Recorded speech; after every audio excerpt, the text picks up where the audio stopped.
Yeah, the main point of view of the Danish Pavilion this year is to take a look at Greenland and take a look at the fact that the world is changing, that the climate is getting warmer, that the accessibility to resources is getting easier, the fact that the melting polar ice caps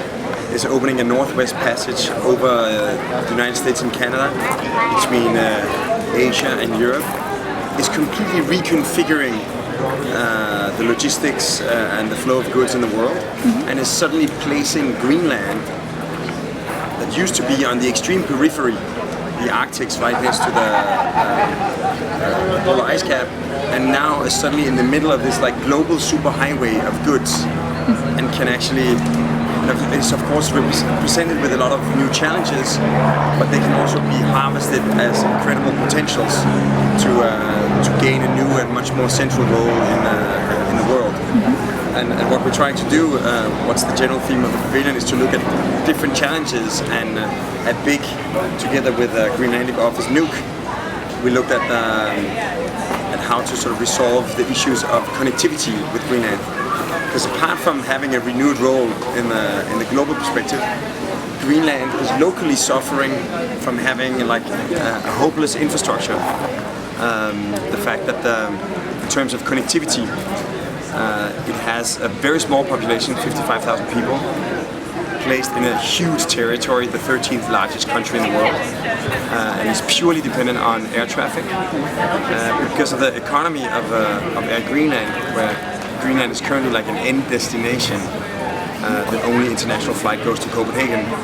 2/3 of the flights are empty, which makes everything more expensive, which means even the national commutes are very expensive, and it cripples the entire infrastructure of the country, inhibiting communication between the different settlements. So essentially what we're proposing with the project called Air Plus Port is to combine the necessary investment of an industrial port for shipping out resources and for a stopover for the global flow of goods, and combining that with a new international airport that could become a stopover between Europe and America,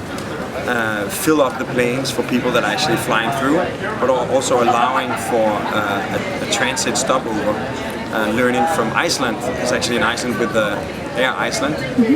You can extend your stay with a week, and that means that every 6 tourists in Iceland was actually just going from Europe to America or vice versa, and decided to stay a few extra days in Iceland. So in a way we're trying to sort of accumulate all these different elements and combine them in a single holistic intervention, which is this Air Plus Port. So I think in many ways you can say like our work with the pavilion is at least a statement of what architecture could be as a profession, is a profession that somehow pays attention and accumulates knowledge and consolidates it into concrete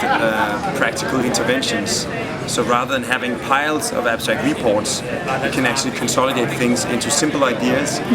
that we can then hand over to the politicians and the people to debate, and somehow come with future scenarios of how Greenland could develop towards a more desirable future for everyone.